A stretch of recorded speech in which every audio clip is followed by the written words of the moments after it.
evening, America. I'm Angie, and this is N3 Prime Time. Welcome. Buckle up because we've got a wild ride ahead. First up, the Supreme Court gives Trump the green light for 2024, tossing aside a legal challenge that sought to block his run. But wait, there's more. Trump is in an explosive legal battle over property values at Mar-a-Lago, and accusations flying about a politically charged witch hunt. Tucker Carlson, he's igniting fires, blasting legal challenges against Trump as a grotesque parody of justice. Meanwhile, Sidney Powell hurls accusations of prosecutorial misconduct against DA Fani Willis, spotlighting political brawls within our justice system. And in a daring political play, Representative Matt Gaetz has thrown down the gauntlet, looking to oust Speaker McCarthy, stirring a GOP tempest. But don't move, folks, because later we dive into your thoughts in our comment section and shine a spotlight on a face causing a stir in our Looking at You segment. Gary, over to you. Good evening and welcome to N3 Primetime. Tonight we traverse a landscape where political ambitions and personal vendettas collide, where the scales of justice seem precariously tilted and the future of political leadership hangs by a thread. These stories matter, America, because they unearth the pulsating, sometimes malignant heart of our political sphere, impacting not just our leaders, but every American who believes in transparent, genuine governance. We're witnessing a seismic shift, folks. As political giants spar in the arena, each jab, each uppercut, whether legal jousting or political upheaval, sends shockwaves through our bedrock of our republic. In a similar vein, when it comes to protecting our future, our investments, it's imperative to stand on solid ground just like Noble Gold Investments. Imagine your financial stability is like the shaky political stage we see today. Amidst the chaos, Noble Gold becomes the steady hand assisting Americans in safeguarding their futures by investing in precious metals. No gimmicks, no pressure. Here's what real customers are saying. Securing my future is less stressful thanks to Noble Gold's expertise. And currently they're offering one of these beautiful 5-ounce silver America the Beautiful coins for qualified accounts. Don't sway in financial uncertainty, folks. Visit nextnewsgold.com and establish your stronghold. And you can also call them at 877-646-5347. And even if you're not investing, call them and thank them for sponsoring this program. Now, Angie, with all these twists and turns on the political stage tonight, what stories will you be unraveling for our viewers? We're about to dive into a whirlwind of stories that aren't just headlines, they're the issues shaping our nation's pulse. Picture this, our cherished American dream is quivering, folks, with home ownership now a distant dream for far too many of our neighbors. But what's nudging it off the edge? Then we gaze into the political horizon where Senator Joe Manchin hints at shaking the very foundations of our two-party system. Is a seismic shift looming?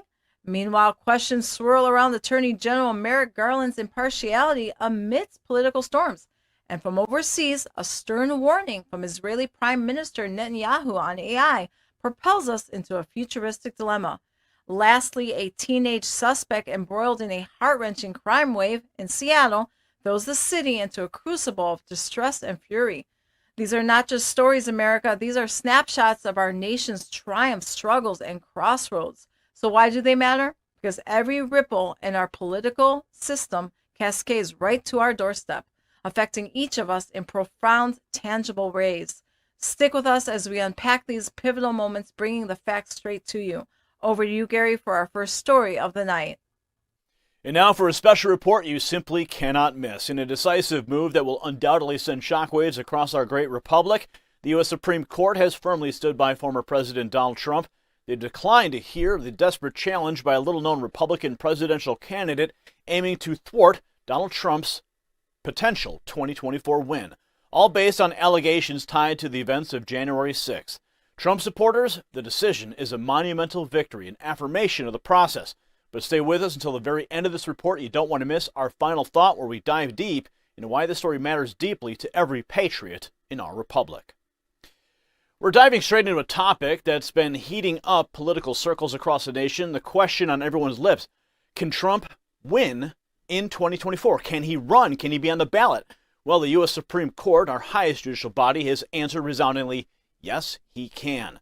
The man at the center of this latest legal tussle is John Anthony Castro, a relatively obscure Republican presidential hopeful.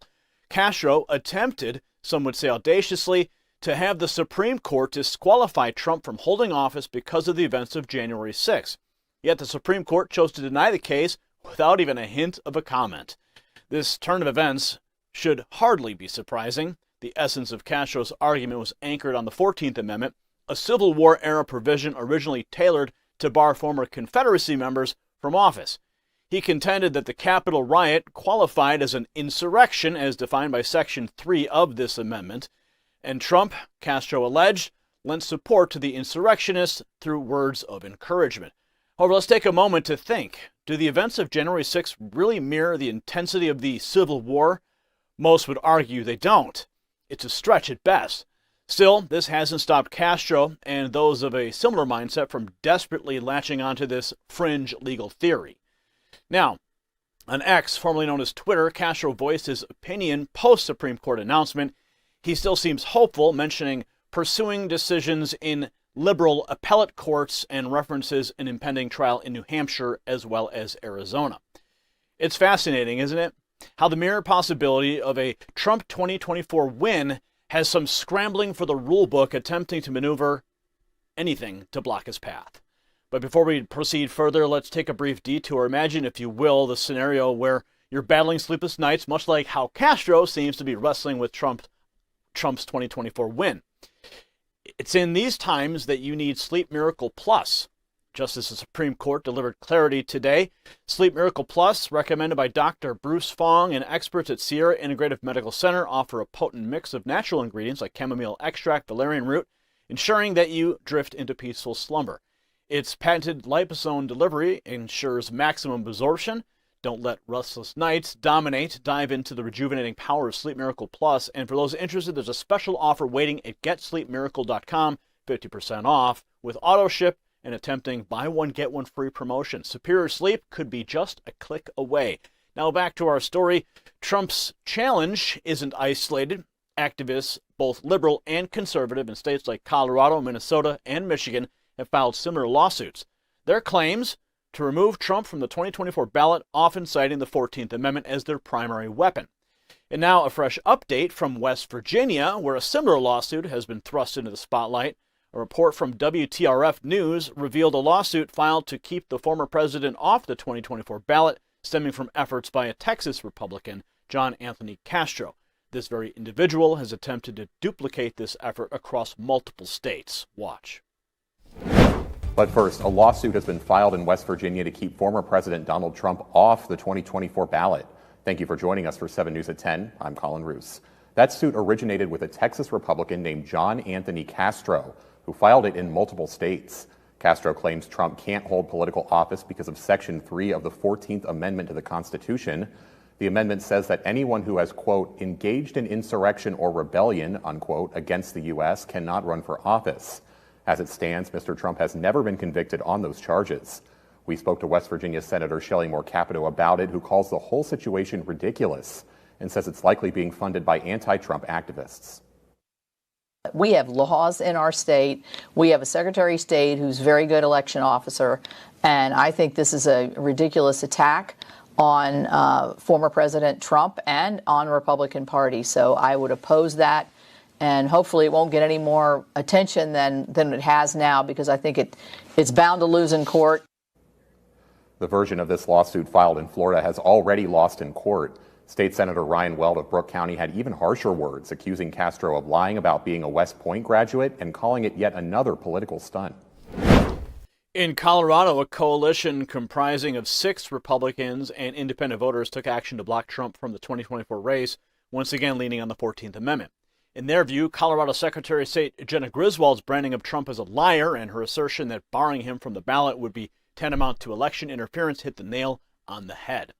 But shifting our gaze back to West Virginia, the lawsuit's premise there is eerily familiar. Citing Section 3 of the 14th Amendment, Castro argues that Trump's alleged engagement in insurrection or rebellion disqualifies him from future political office.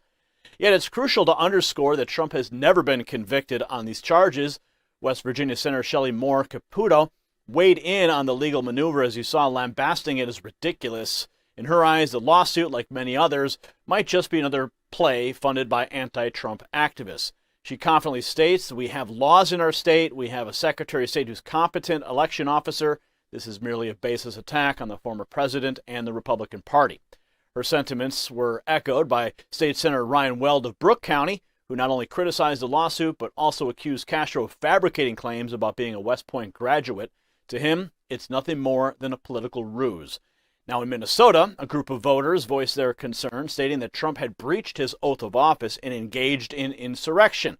Meanwhile, in Michigan, the narrative took a sharper tone. A far-left organization sought Trump's disqualification from the 2024 ballot, accusing him of inciting a violent insurrection.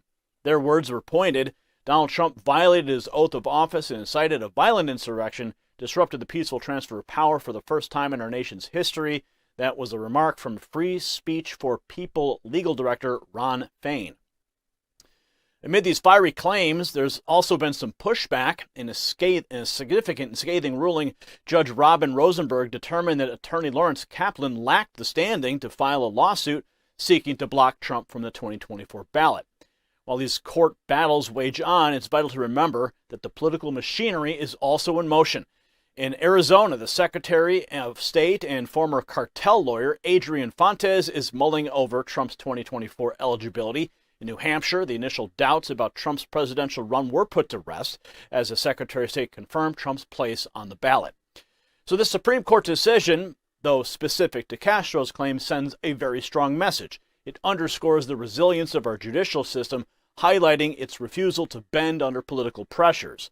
The decision not hearing Castro's case effectively safeguards Trump's political ambitions, solidifying his position as a GOP frontrunner for 2024.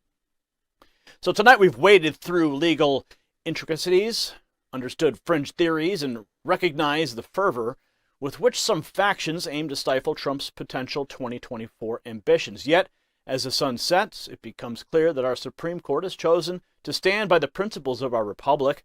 This isn't just about Trump, it's about setting precedents, ensuring that our legal process remain untouched by partisanship and undue pressures. Today, the Supreme Court's refusal to hear Castro's case isn't a mere legal formality. It's an affirmation of our republic's strength, a testament to its robustness. Now, homes across America, 99% apparently unaffordable. Angie, you've got the shocking numbers coming in. What's the breakdown on this? It's a tough pill to swallow, but the American dream is teetering on the edge. A bombshell report from Adam pulls back the curtain on the heart-wrenching truth. The average American can no longer afford a home in 99% of our country. With homeownership now an unattainable dream for most and mortgage rates skyrocketing to a startling 7.09%, many fingers are pointing squarely at the current administration's policies. Amidst soaring inflation under President Biden's watch, a CBS poll uncovers a stark reality. A whopping 71% of financially struggling Americans would choose former President Trump over Biden. Our American dream seems to be drifting further away. Dive deeper, get the whole story by tapping the link in our bio. Huge developments from Trump's New York trial, a total game changer. Gary unveiled a stunner that's shaking the political landscape. And now a special report that you do not want to miss. Outside the New York County Courthouse, former President Donald Trump didn't hold back, delivering punches against what he sees as a politically driven vendetta. Is this just a legal battle, or are there underpinnings of a deeper political play? As we delve into today's happenings, remember to stay with us until the end. Our final thought will not only connect the dots, but highlight why this matters deeply to you and our great republic. The leader of the Republican Party, Donald Trump, is no stranger to making headlines, and today was no different as he emerged from the convoy of sleek black SUVs at the courthouse. He did more than just make an appearance for trial. He voiced strong concerns about Judge Arthur Engoron and New York Attorney General Letitia James, labeling the whole legal fiasco as a witch hunt. The crux of this? Allegations revolving around the undervaluing of Trump's esteemed Mar-a-Lago property, among others. Prosecutors argue that he's been inflating these values, but Trump sees it very differently. Watch. This is a continuation of the single greatest witch hunt of all time.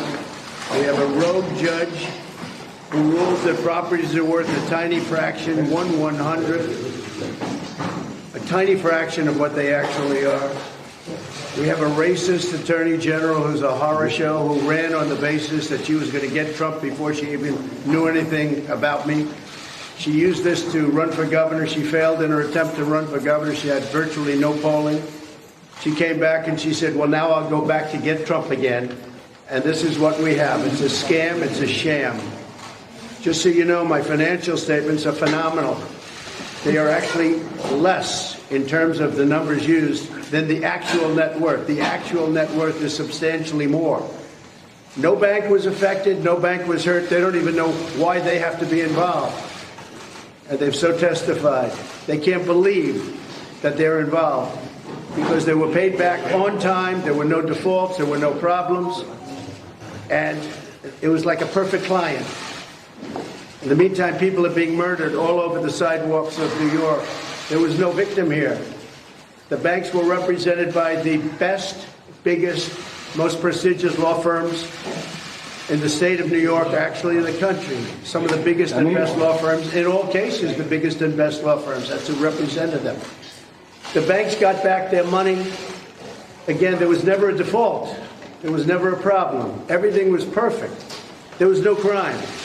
The crime is against me because we have a corrupt district attorney, but we have a corrupt attorney general, and it all comes down from the DOJ. They're totally coordinated this in Washington because I'm the leading candidate. I'm leading Biden by 10 points, and I'm leading the Republicans by 50 and 60 points. That's pretty much, they say, over. I never accept that, but they say it's over. This has to do with election interference, plain and simple. They're trying to damage me so that I don't do as well as I'm doing in the election. Our country's gone to hell. We have a country that's in decline, serious decline. We have a man running our country who has no clue, doesn't know what he's doing, and you know it better than anybody because you have to cover him. What they've done with open borders, what they've done with interest rates and taxes, it's a disgrace. So what we have here is an attempt to hurt me in an election. It's an attempt to hurt me in an election. This never happened before, where President of the United States leaves office and gets indicted. And the reason I got indicted was that I ran. If I didn't run, I'd be sitting right now at a beach like Biden does every time, even though he's supposed to be working. So very simply put, it's a witch hunt. It's a disgrace. We have a corrupt attorney general in this state. You see how she does? This trial was railroaded and fast-tracked. This trial could have been brought years ago, but they waited till I was right in the middle of my campaign. The same with other trials and indictments. It's all run by DOJ, which is corrupt in Washington. Everything goes through them. They're all corrupt people. Frankly, our country is corrupt. And that's one of the reasons I'm running. We're going to straighten it out.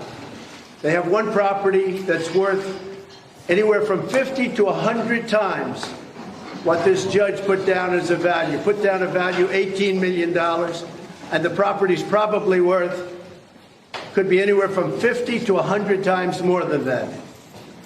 And a lot of those numbers could even be low. We have other properties, the same thing, so he devalued everything. I didn't even put in my best asset, which is the brand in terms of value. Coca-Cola, take a look at their value. They have a value. The value of their brand is more than everything else put together. My brand is extremely valuable. I didn't even use it in my financials. If I wanted to build up a financial statement, I would have built it up by using brand in addition to everything else. We have the greatest properties. We have among the greatest properties in the world, and I have to go through this for political reasons. This judge is a politician. He comes out of the clubs. He's running unopposed. The reason he's unopposed is because he's getting Trump. They always run opposed. He's getting Trump. The bosses say, don't run against this guy. He's doing great. He's getting Trump. But he overplayed his hand, and he should be investigated for what he's done.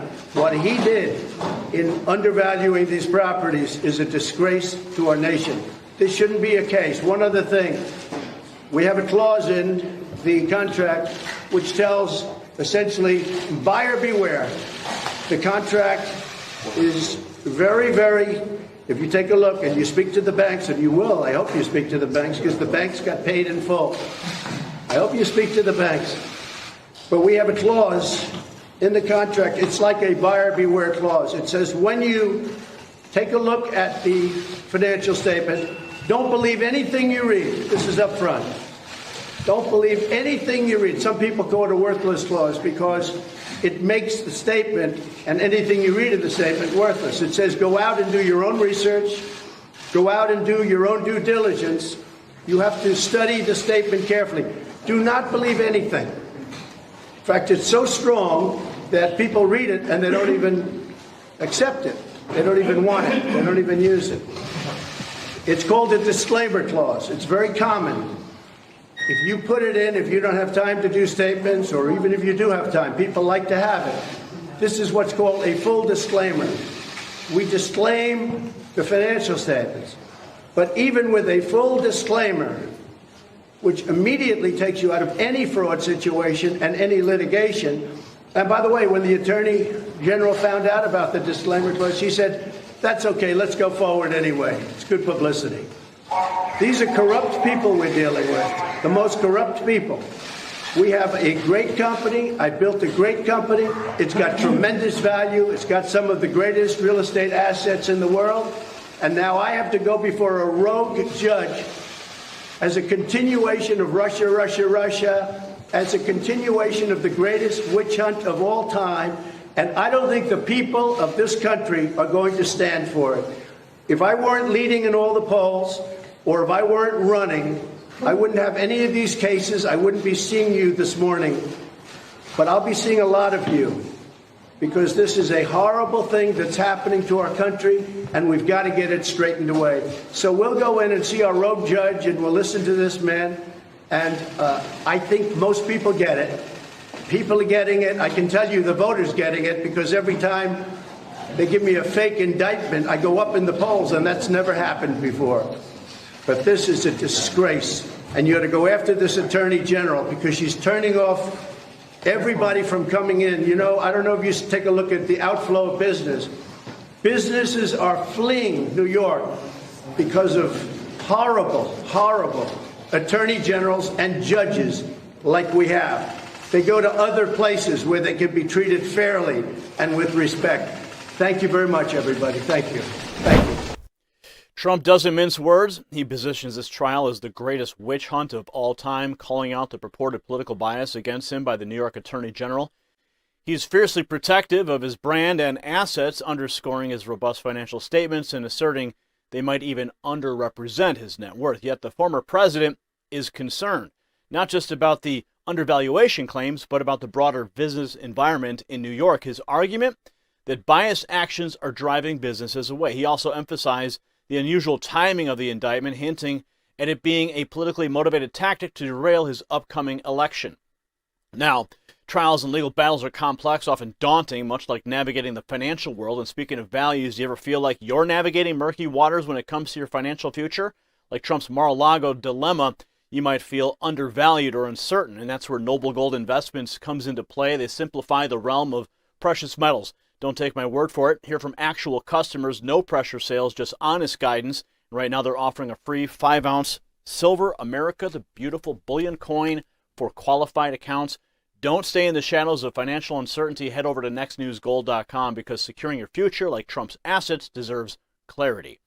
Now, back to the report. Following the day's proceedings, the former president appeared reinvigorated, suggesting that the judge might have given a nod in his favor. Watch. Well, I think that was very good. That last 5 minutes was outstanding, because the judge essentially conceded that the statute of limitations that we won at the Court of Appeals is in effect. Therefore, about 80% of the case is over. I was going to come out and say that, as you know, we're not entitled to a jury, which is pretty unusual in the United States of America. So I think it's very unfair that I don't have a jury, but the judge's last statement was very fair. And if I read it right, I'll let perhaps one of the lawyers speak to it. But Cliff, maybe you'll speak to it if you would. But the way I interpret that, and the way everyone else in the room seems to interpret that, is that the statute of limitations is a very real thing in this country. And that would be about 80% of this case would be over.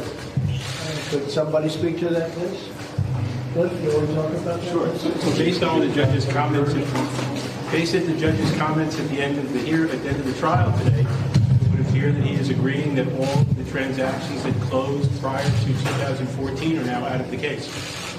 Which is about 80% of the case. And it's also something that we won on appeal, but was not accepted by this court, but now seems to be accepted by this court. As far as the jury is concerned, it's much different now. I must tell you that it was 20 minutes ago that we were going to come out and complain that, in this country you're entitled to a jury. But we very much appreciate the judge's decision today, or his statement today, on statute of limitations, which is a very big thing. It's a limited time period. And we did nothing wrong. And if you look at the statements, they showed that even in 2011, I guess the number was $258 million in cash. Very strong company. I don't believe we really, maybe I wouldn't do a couple of deals or something, but I wouldn't have even needed to go to banks.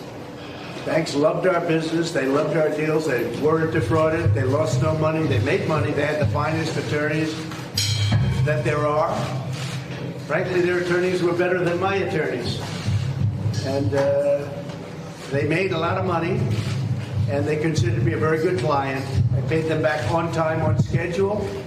There was no default. They never even sent me a default letter. Not one. For years, never got a default letter.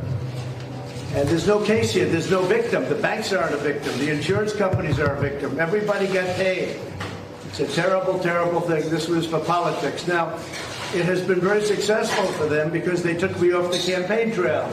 Because I've been sitting in a courthouse all day long instead of being in Iowa, New Hampshire, South Carolina, or a lot of other places I could be at.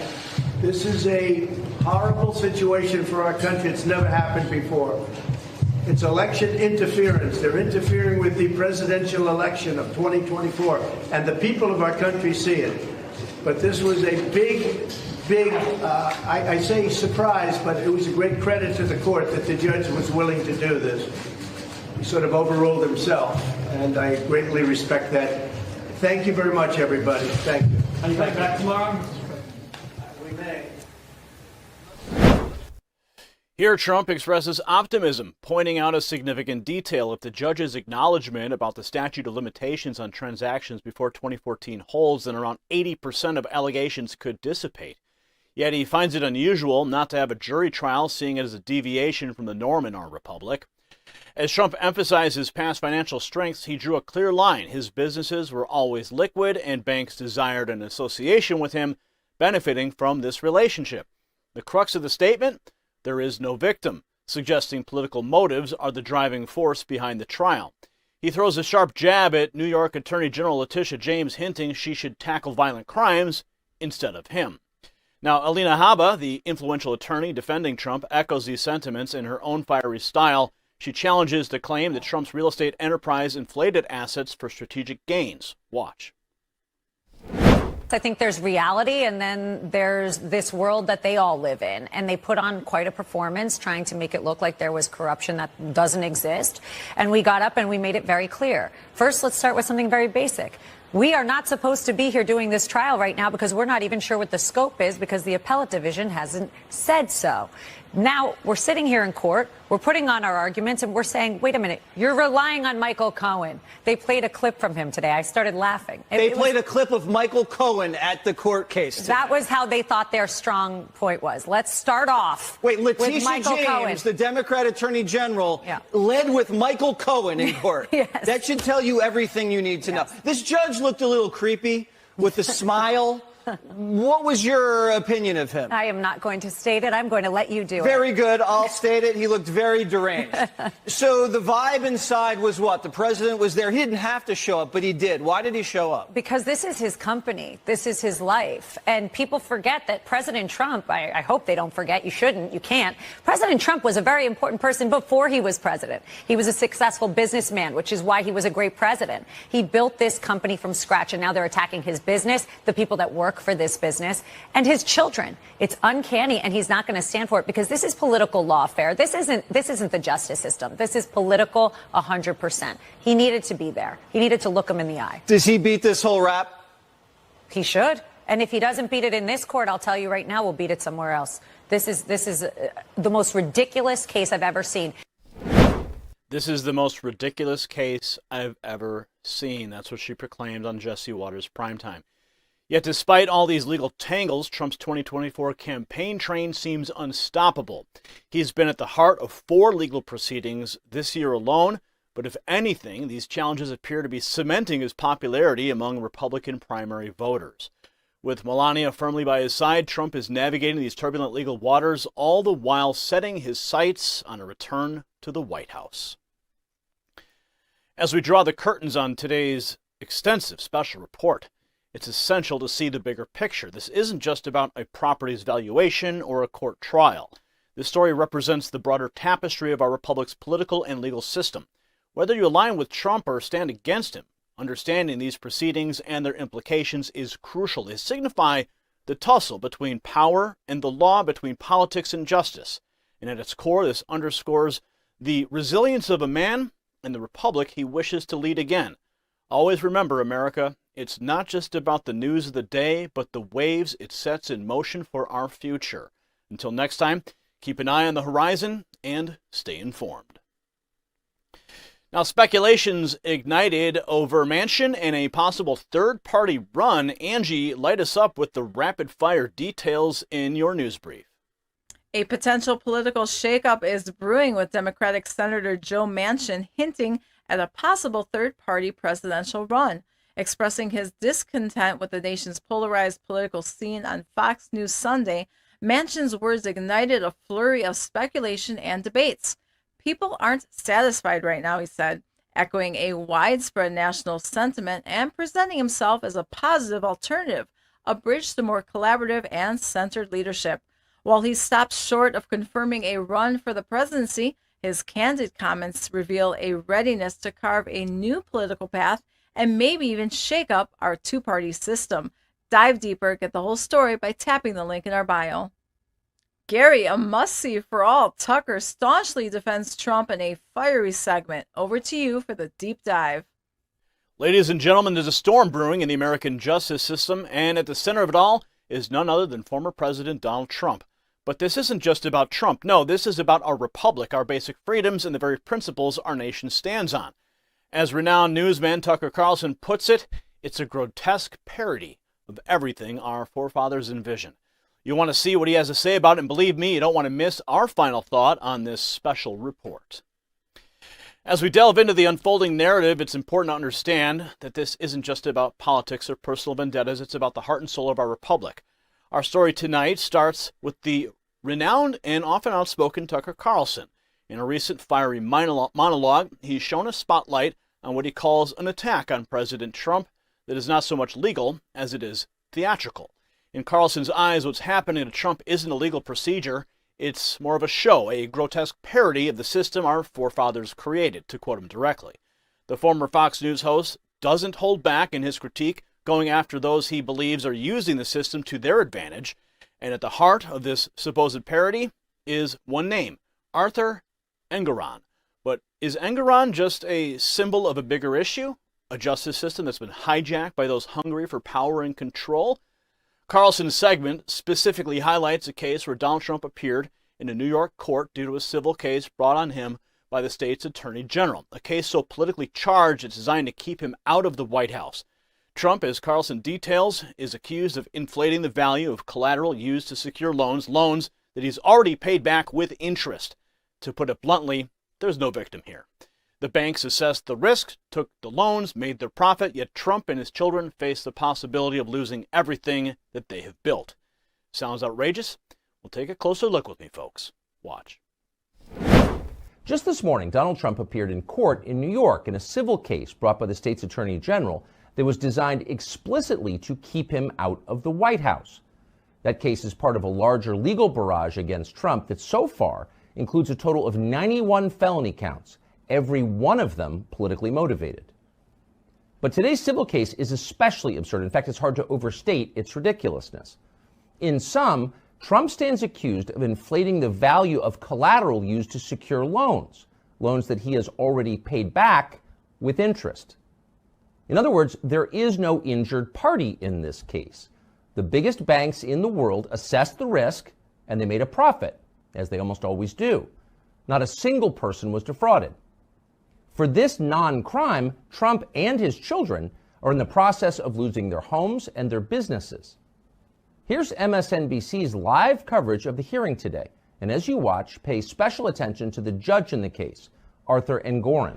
And there you see President Trump, the former president, I should say, next to his attorney, and that's Chris Kise, who we expect to make the opening statements here. And then this, Judge Engoron, I guess, is Judge Engoron. There he is, the judge, mugging like he's on stage in a middle school play, grinning, preening for the camera. Arthur Engoron is thrilled to be on MSNBC. It's nauseating. This is not a legal proceeding. This is a grotesque parody of the system that our forefathers created, the fairest in the world, that in the years since has been seized by power worshippers like Arthur Engoron. This is a dangerous moment. Without a legitimate legal system, people will no longer follow the law, and the country will collapse. This is not about Trump. This is about preserving the United States of America. But Trump is at the center of the story. In that clip, as Tucker rightly pointed out, the absurdity of the situation is glaring.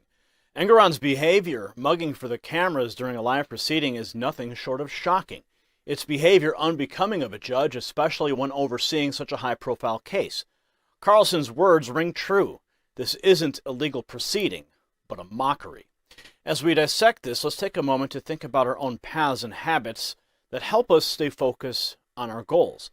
Just as we've seen in the Trump ordeal, maintaining clarity and focus can be pivotal. A recent study has shown that people who step on a scale regularly are more likely to shed unwanted pounds. It's all about keeping goals front and center, but many are looking beyond the scale for extra support. If you're one of them, I have found an incredible alternative using ingredients sourced right from Mother Earth.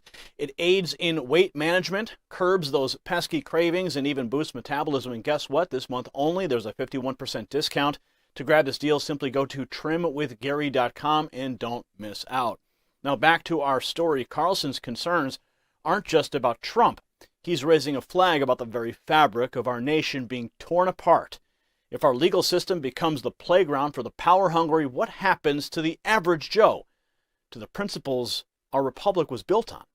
Power players like Engoron, if unchecked, could jeopardize the very foundation of our republic. Now, Carlson is just one voice, but he's ringing alarm bells that many are starting to hear. His dedication to upholding the values of our republic is palpable. His claim that this isn't about Trump, but rather about preserving the integrity of the United States forces us to reflect on the bigger picture. What happens when individuals, driven by their own agenda, attempt to manipulate the justice system? Is our republic's foundation robust enough to withstand such blows? As we wrap up tonight's special report, let's think deeply about what all this means for our republic. It's easy to get lost in the politics and personalities, but the stakes are far higher. It's not just about one man or one judge. It's about the principles, the foundations, and the core values that our republic stands upon. The battle may seem distant, but the outcomes will affect each and every one of us. We as a nation must guard against those who seek to manipulate our justice system for their gain. Their integrity of our republic depends on it. Remember, our forefathers crafted a system designed to ensure justice, not to serve as a stage for power plays. Let's heed the warning and stand vigilant and protect the very essence of our great nation. Good night, and God bless our republic. Angie, Merrick Garland is stirring controversy with a shocking claim on 60 Minutes. Can you shed some light on this? Attorney General Merrick Garland is feeling the heat faced with accusations of political bias and a lack of impartiality in the Department of Justice as conservatives raise eyebrows at his handling of prosecutions and investigations involving both former President Donald Trump and President Joe Biden. Critics argue the DOJ's sudden interest in cases against Trump post-presidency and Garland's handling and communication, or lack thereof, about investigations into Biden spell a politically motivated agenda. Amidst the sea of controversy and despite Garland's insisting the DOJ operates without partisan lean, skepticism grows. Is the DOJ playing politics, or is Garland genuinely steering a nonpartisan ship? The credibility of the Department of Justice hangs in the balance. Dive deeper and get the whole story by tapping the link in our bio. Over to you, Gary. Sidney Powell has leveled astonishing accusations against DA Fani Willis. What's unfolding in this special report? And now a special report you'll absolutely want to hear. If there was ever a time for truth to prevail, it's now. Fulton County District Attorney Fani Willis, a name you might have heard recently, finds herself at the epicenter of an explosive allegation by none other than Sidney Powell, the staunch defender of our former President Donald Trump. It appears that karma might be catching up with DA Willis, and what's unfolding could have major implications for her and her office. You want to stick around for this deep dive, and believe me when I say you don't want to miss our final thought at the end of this report. So let's dive right in. Fulton County District Attorney Fani Willis, once the face leading the charge against former President Donald Trump, now faces an alarming accusation herself. In a recent late-night court filing, Sidney Powell, a pro-Trump attorney and ex-federal prosecutor, didn't hold back. She outrightly accused DA Willis of prosecutorial misconduct. The detailed document spans over 21 pages, and it didn't come lightly. It was Sidney Powell, remember, who stood firm beside Trump when few dared, consistently echoing the sentiment that the 2020 victory had been rigged against him. Within the pages, Powell alleges that Willis's indictment represents troubling and unethical conduct by the prosecutors. These are grave allegations from a formidable legal voice.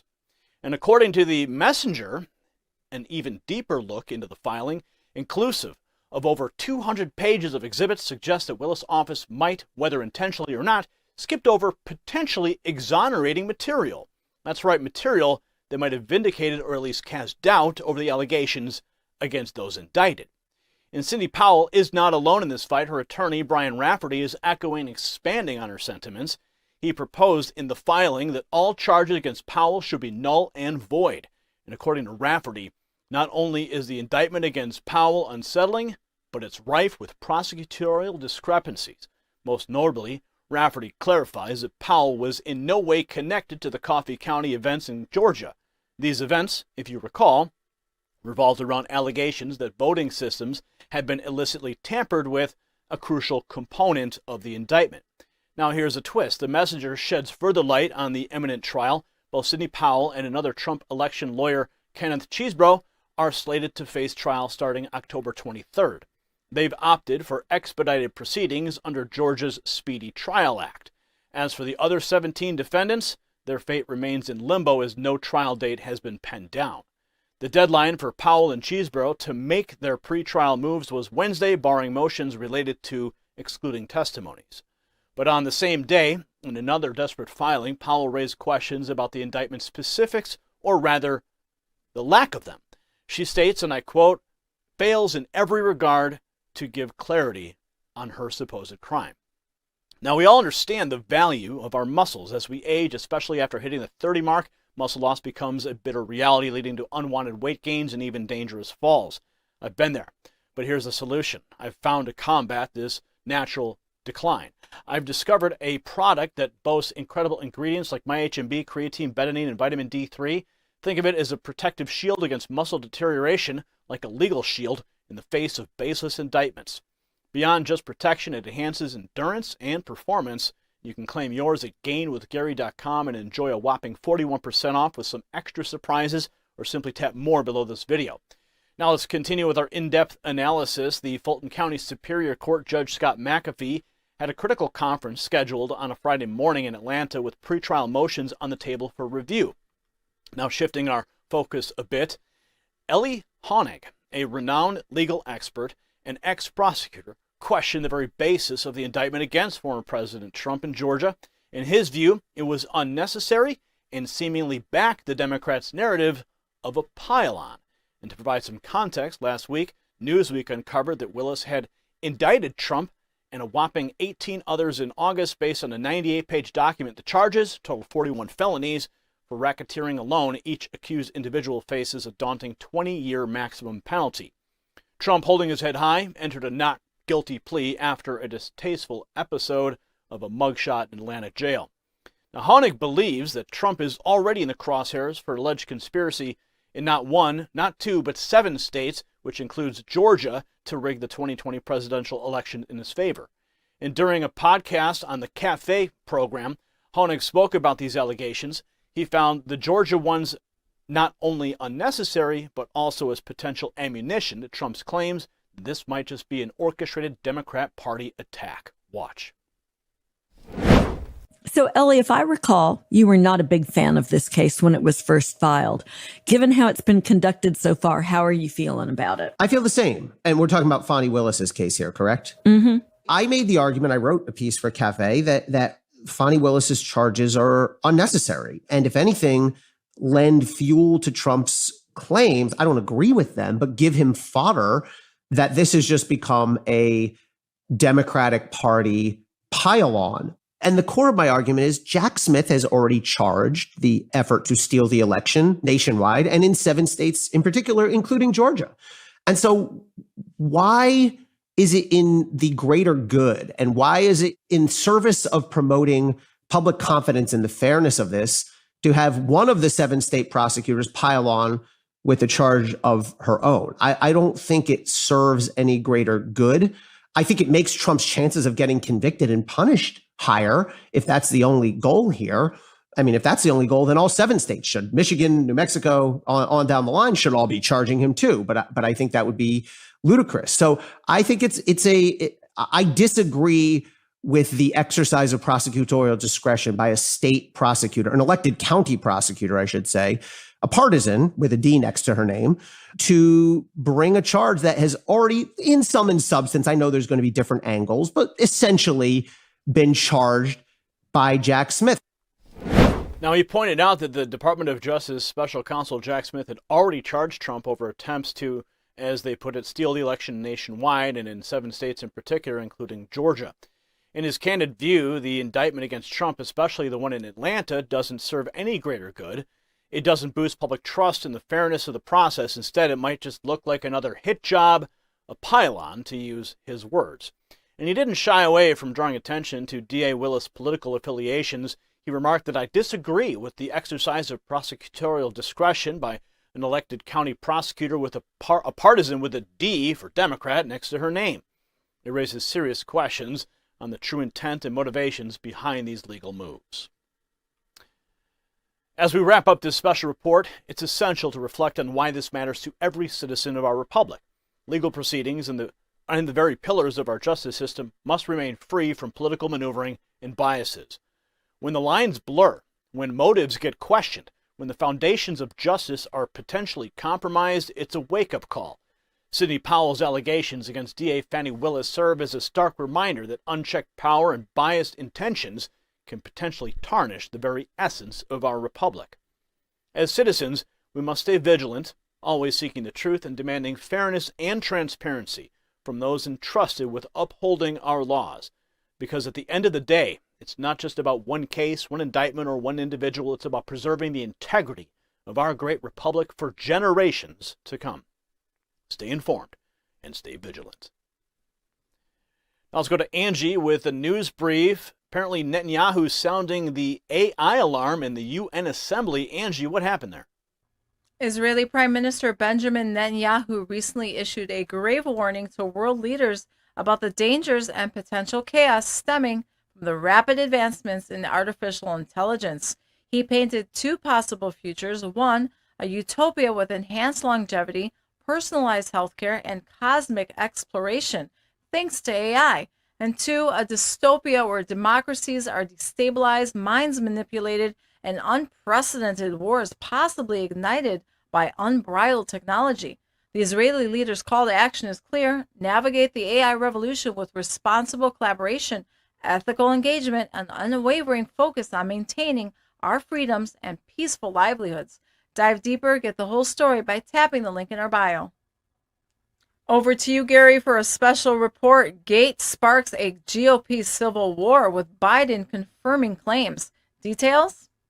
Welcome to this special report. I'm Gary Franchi. Representative Matt Gaetz has sent shockwaves throughout the Capitol, making a direct play against House Speaker Kevin McCarthy with allegations of backroom dealings and secret pacts related to Ukraine. McCarthy's position is under intense scrutiny. And here's the kicker. Even President Biden has weighed in on the drama. Everyone's asking, is the GOP leadership about to see a seismic shift? The story isn't just about the clash of 2 political titans. It's about the very direction of our great republic. As we dive into the details, stay with me till the very end. You don't want to miss my final thought on why this story is critical for every single American. You know, folks, when they say politics is unpredictable, they weren't kidding. Just recently, Representative Matt Gaetz took to the House floor in an audacious move, launched formal proceedings to remove none other than the Speaker of the House, Kevin McCarthy. And Gaetz isn't one to pull punches. He cited concerns over McCarthy's leadership style, pointing to multiple missteps, including excessive spending and what he sees as hasty legislative approaches. But what's got everyone talking? Well, Gaetz is crying foul over McCarthy's alleged backroom dealings with President Biden regarding Ukraine. It's a hefty claim, and one that split opinions across the board. And guess what? We have a clip showcasing Gaetz in action. Watch. For what purpose does the gentleman from Florida now seek recognition? Mr. Speaker, pursuant to Clause 2A1 of Rule 9, I rise to give notice of my intent to raise a question of the privileges of the House. The gentleman will state the form of his resolution. Declaring the office of Speaker of the House of Representatives to be vacant. Resolved that the office of Speaker of the House of Representatives is hereby declared to be vacant. Did you catch that? Gaetz is holding nothing back, declaring the office of the Speaker of the House of Representatives to be vacant. That's a loaded statement. Now here's something more intriguing. The vote on Gaetz' motion is set to happen within 2 legislative days after proper notification. After his floor address, Gaetz didn't shy away from the media. Instead, he doubled down on his challenge. He believes he has garnered enough Republican backing that should see McCarthy either dethroned or, get this, supported by the Democrats. Now, the good folks at home might be wondering, what's really at the heart of Gaetz' discontent? Well, it seems he's particularly frustrated with how Washington operates, especially when it comes to budgetary and spending practices. He's an advocate for transparency and wants single-issue spending bills, a commendable stance, if I might say. And there's another name thrown into the mix, Representative Steve Scalise. Gaetz has highlighted Scalise as a prime candidate for the Speaker's chair should McCarthy be ousted. Amidst all this, Gaetz remains adamant his issue with McCarthy, it's policy, not personal. And in one powerful statement, Gaetz made his position crystal clear, and we have it for you right here. Watch.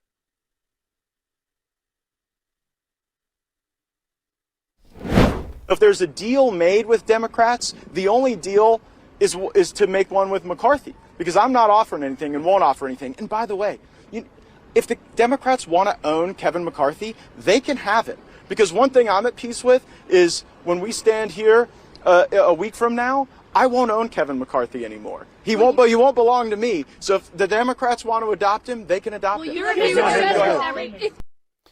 If the Democrats want to own Kevin McCarthy, they can have it. Powerful words. Gaetz seems to be washing his hands of McCarthy entirely. But wait, there's more. Gaetz didn't stop at verbal statements. He took to Twitter challenging McCarthy about a secret side deal with President Biden and Ukraine. Now, that's a burning question, and one that could sway the outcome of the motion to vacate. Watch. I rise to raise a question. What was the secret side deal on Ukraine? House Democrats and President Biden have said that as Speaker McCarthy was asking Republicans to vote for a continuing resolution so as to avoid having to take the Senate's plus up in Ukraine money, that the Speaker of the House was actually cutting a side deal to bring Ukraine legislation to this floor with President Biden and House Democrats. So let me get this straight. To extend Joe Biden's spending and Joe Biden's policy priorities, the Speaker of the House gave away to Joe Biden the money for Ukraine that Joe Biden wanted. It is going to be difficult for my Republican friends to keep calling President Biden feeble while he continues to take Speaker McCarthy's lunch money in every negotiation. The Speaker of the House has responded to these reports of a secret side deal on money for Ukraine, opaquely stating that he still wants to fund Ukraine and our border. I have a few replies to this statement. First, the Speaker's statement confirms the existence of a secret deal. And I've talked to members of our own leadership who have said they didn't even know that Speaker McCarthy was negotiating a secret side deal outside of our conference, outside of his own leadership team, for the sake of Ukraine. Second, Ukraine has lost the support of a majority of the majority.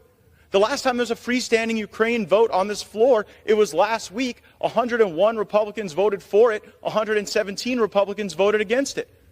According to the Hastert rule, which Speaker McCarthy agreed to in January, you cannot use Democrats to roll a majority of the majority, certainly on something as consequential as Ukraine. So for all the crocodile tears about what may happen later this week about a motion to vacate, working with the Democrats is a yellow brick road that has been paved by Speaker McCarthy, whether it was the debt limit deal, the CR, or now the secret deal on Ukraine. Third, this is swampy log rolling. The American people deserve single subject bills. I get that a lot of folks might disagree with my perspectives on the border or on Ukraine, but can we at least agree that no matter how you feel about Ukraine or the southern border, they each deserve the dignity of their own consideration and should not be rolled together where they might pass where each individually wouldn't? This is what we're trying to get away from. This is the spirit of the January agreement we made with the Speaker. No more lashing these disparate issues together so that the American people's interests are subjugated here on the floor of the House. You know how we should stand up for our border? Demand that the United States Senate take up our single subject appropriation bill that funded the border. It created Republican unity. We voted for it. It has the policy demands that the continuing resolution that Speaker McCarthy advocated for on this floor did not. Our DHS funding bill requires E-Verify. And then hours later, after we passed that, the Speaker wanted us to vote for a continuing resolution that didn't include E-Verify. Retreat is never a strategy to win anything. So, Mr. Speaker, just tell us, what was in the secret Ukraine side deal? What commitments were made to President Biden to continue the spending of President Biden in exchange for doing things for President Biden? It is becoming increasingly clear who the Speaker of the House already works for, and it's not the Republican conference. Mr. Speaker, I would ask that these questions be answered soon, because there may be other votes coming today or later this week that could be implicated by the answers to these questions. Members of the Republican Party might vote differently on a motion to vacate if they heard what the Speaker had to share with us about his secret side deal with Joe Biden on Ukraine. I'll be listening. Stay tuned. And I yield back. And for those doubting the veracity of these claims, President Biden himself, in almost unprecedented move, confirmed the deal. And here's the tweet, right there, in black and white. While the majority of Congress has been steadfast in their support for Ukraine, the bipartisan bill has no funding to continue it. We can't allow this to be interrupted. I expect the Speaker to keep his word and secure the passage of support for Ukraine at this critical moment. What was that word that was promised, right? There's no mincing words here. Biden expects McCarthy to keep his word on supporting Ukraine. What's curious, however, is why McCarthy's promise to Biden remains shrouded in secrecy. It's a matter of international significance, so why the hush-hush? Now, at this juncture, it's essential to hear the other side. McCarthy hasn't remained silent amidst this political maelstrom. In response to questions about the potential ouster of the Speaker, he emphasized the Congress's positive achievements under his leadership. And it's just like our current situation. We're facing unpredictable scenarios every day, whether it's political upheavals, natural crisis, or economic downturns. That's why folks need to be prepared. And speaking of preparation, My Patriot Supply is offering a rare 25% discount on the 3-month emergency food kit. It's essential to be prepared for unforeseen circumstances, ensuring your family's safety. And with this limited time offer, now is the time to act, secure your peace of mind, and visit preparewithgary.com to grab that 25% discount. Now, getting back to the issue at hand, let's take a look at McCarthy's response to the challenges that he's facing. Watch.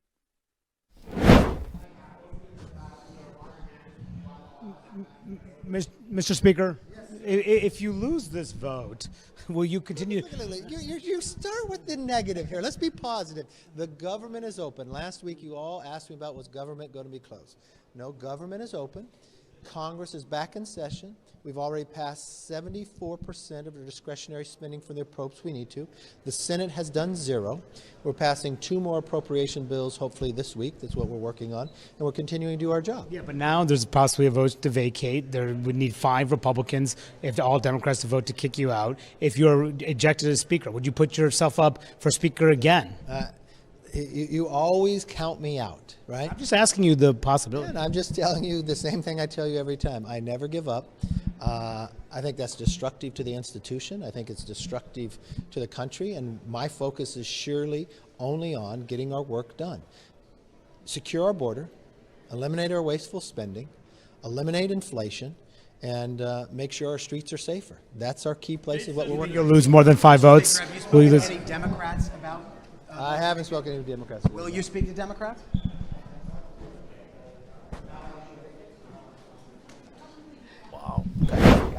Wow. McCarthy remains optimistic and focused on the tasks ahead, but with such formidable opposition from within his party, how long can he maintain the posture?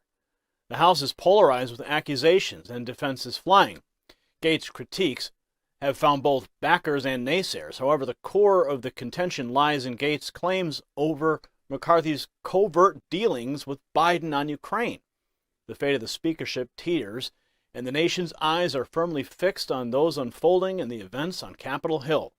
This story isn't just about Gaetz or McCarthy, it's about the very foundation of our republic and how our representatives choose to steer its course.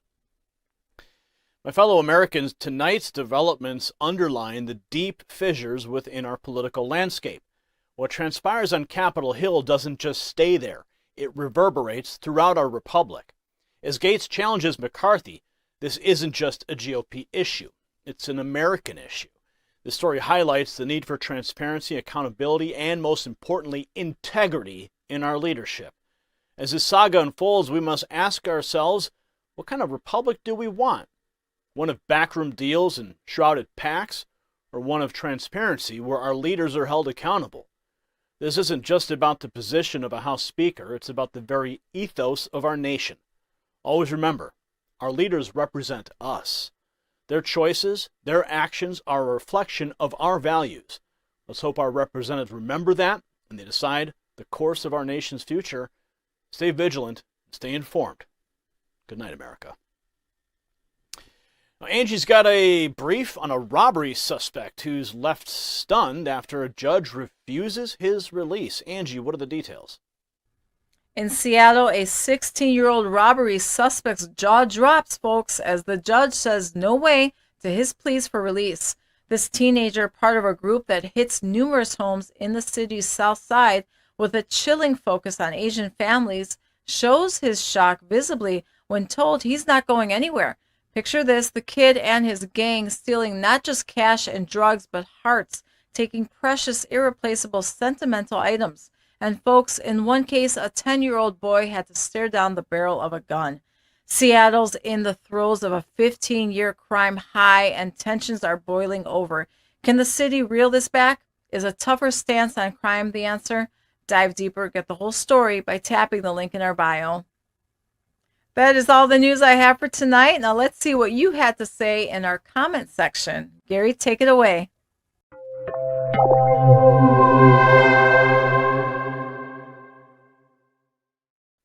Welcome back to the Pulse of the Nation right here on N3 Primetime with me, Gary Franchi, bringing you the unfiltered voice of the Republic. Now let's dive into what we here at N3 love, your comments in the comments section.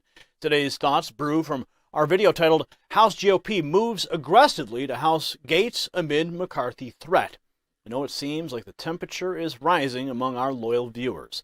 Philip, our friend, he blared with an unyielding stance, Matt Gaetz is a true American patriot. Speaker McCarthy is nothing more than a rhino.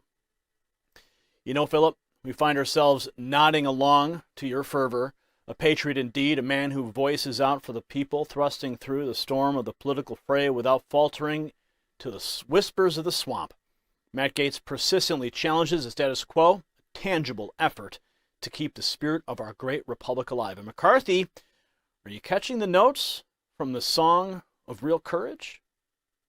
Moving forward, Okiniala brings a glaring spotlight into Speaker McCarthy, stating, if not for Representative Matt Gaetz, the Speaker McCarthy wouldn't do anything to push back against Democrats. Isn't there an echo in the room, folks? Matt Gaetz has been the bulwark, the defender of the fortress that is our freedom and constitutional rights, whereas McCarthy, where is that robust iron backbone where the people so desperately speak been hiding?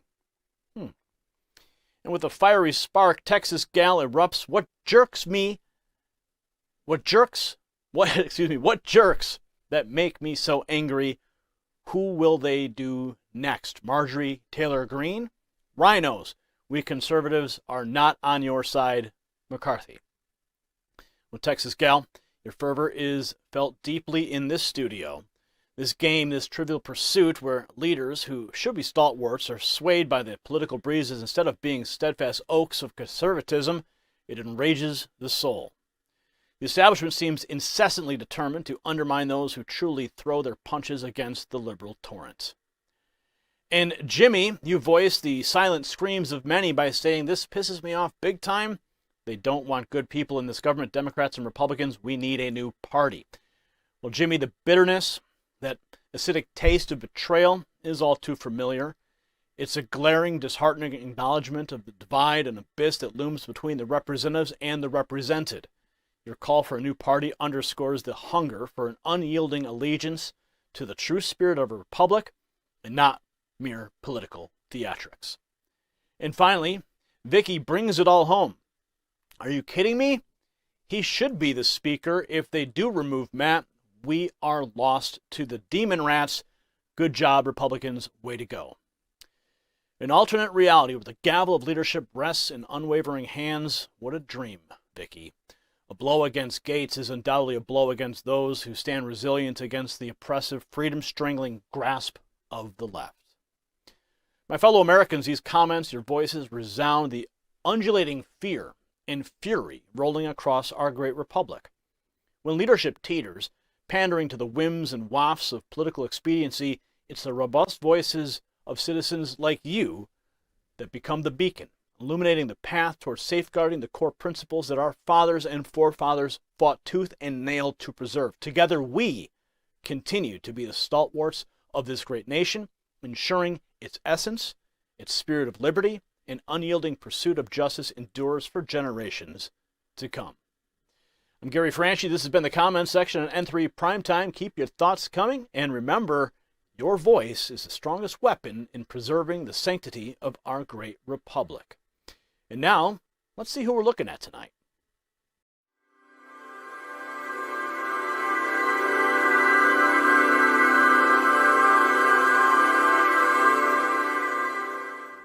Tonight, our focus zeroes in on a matter as poignant as it is personal.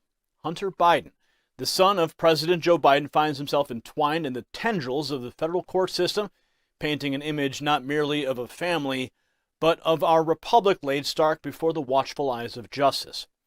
Hunter Biden, as you might be aware, pleaded not guilty to a slew of federal firearms charges earlier this week in a courtroom set in Delaware, no less, crafting a historical milestone none had wished for.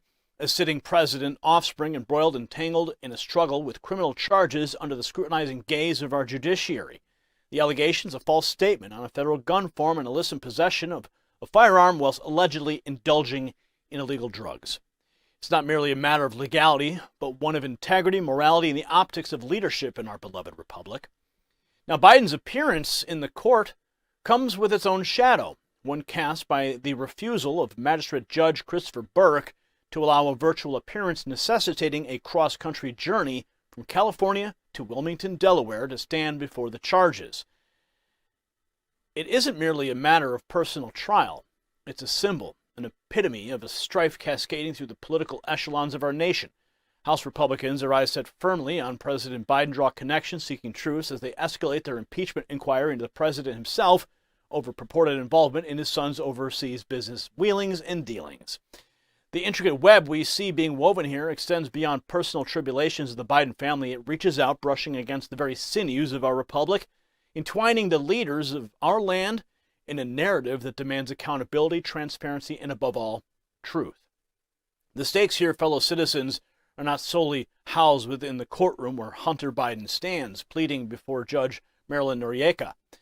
They are embedded within the very fabric of our national discourse. And this matters to you, to us, the American people, for it touches upon the integrity of leadership, the sanctity of our justice system, and the foundational trust we place in those who lead our great republic. As these events unfold, they construct a narrative that we, the keepers of this nation, must scrutinize, dissect, and comprehend.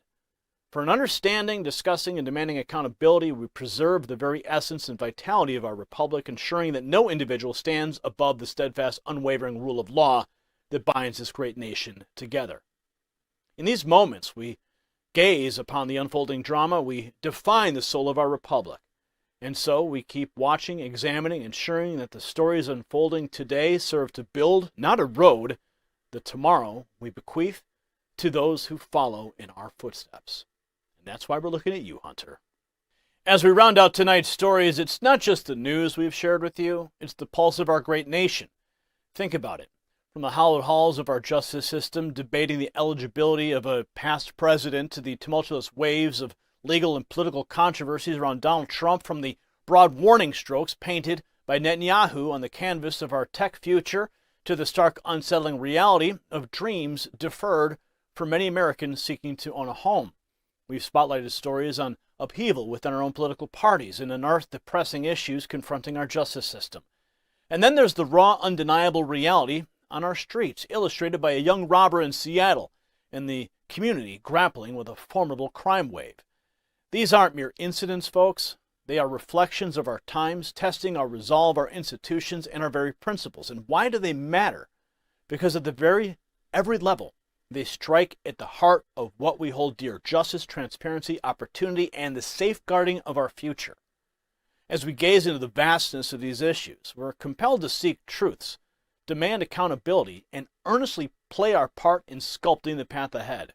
That's our duty as citizens, as watchers on the wall of liberty and democracy. For now, let's stay vigilant, stay informed, and keep holding those feet to the fire. And so wraps up another Newsnight America, and it's been an eventful one at that. A tip of the hat to Angie for guiding us through those enlightening news briefs, the threads that weave together our understanding tonight. And to you, our vigilant viewers, discussing, debating, and digging into the heart of matters in our live chat. Your engagement is the lifeblood of our vibrant community. Thank you for being the pulse of this nation, conversing and confabulating on every poignant issue we explore. Now let's consider for a moment the stories that we have pondered tonight, the twists and turns in our national narrative. It can feel as perplexing and precarious as navigating through a financial maelstrom. And that's where Noble Gold Investments becomes our financial lighthouse, providing not just light, but a path in the potential tumultuous seas of precious metal investment. Their customers sing praises of a journey made simple, of questions answered, and of a future secured without a high-pressure clout in sight.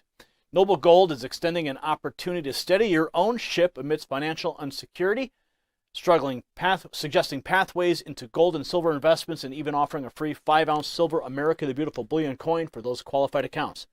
Cast your sails over to nextnewsgold.com or simply tap more below to discover the ways that they can anchor your financial security and your future.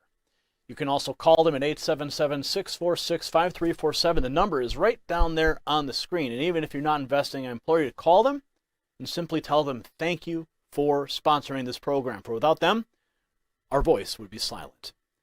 In closing, my friends, let's not simply find leaders to follow, but become leaders who inspire. Every shared link, every enlightening conversation propels us towards a future where our collective voice shapes our great nation. So until our dialogues reconvene, stand firm, remain empowered, let's keep crafting a brighter, bolder America together. Good night, compatriots. Until we meet again, and remember, never surrender.